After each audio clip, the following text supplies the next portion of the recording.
Look at this lineup. This anime is what happens when you take the director and writer from Black Clover and Jujutsu Kaisen. You throw in the musical composer from My Hero Academia and Haikyuu, and the character designer for the legendary Code Geass. Now we are cooking, but the pot isn't done yet. We have one of the producers from Blue Lock and Ghost in the Shell Arise, and the original source material manga is written by the author of Danmachi. With that, the pot done. Stir well, and here is the outcome. Ends now!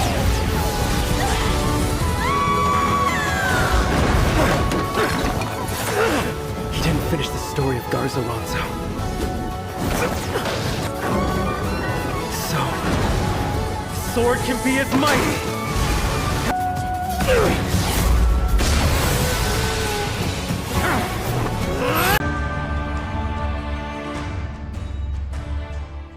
Like the video if you think the team they put together for Wistoria is overpowered.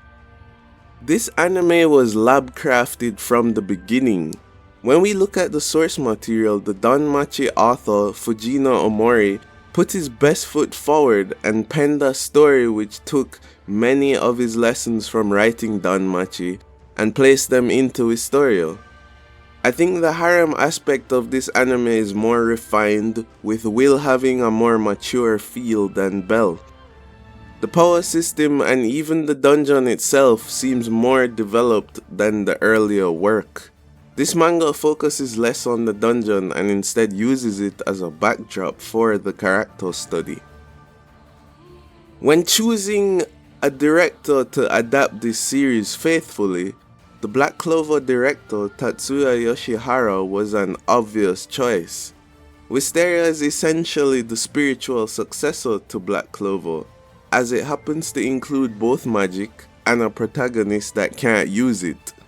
But yet again, the learned lessons are applied as Wistoria feels more refined, plus it benefits immensely from being a seasonal anime. There are no fillers and the animation quality is consistent in every area from week to week for the limited run. The mature feeling of the anime has a lot to do with the character designs, which was done by the Code Geass designer Sayaka Ono. She acts also as one of the main animation directors, a role which she played on one of my favorite underrated anime, Crossange. I can see how lifelike the characters are in motion, and a lot of this I think is credited to Miss Ono. Then we take a look at the music for Wistoria. It slaps, and it's no surprise when you see Yuki Hayashi on the work credits. My Hero Academia has some of the most iconic soundtracks in anime that dictate the mood of the episodes, seasons, and even generations.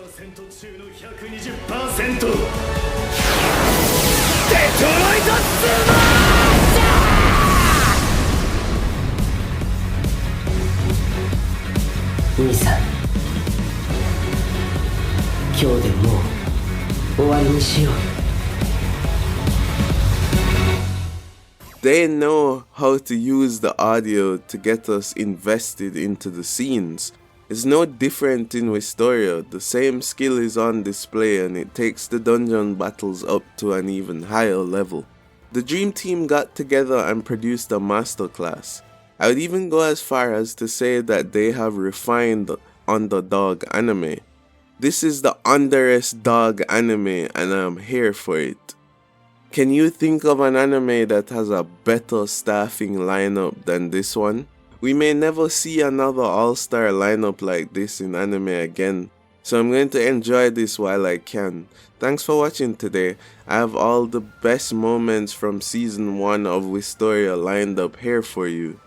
Take a look and catch you next time. Will from Squad 6 is charging forward! A suicide attack? Either way, it won't actually work. Like,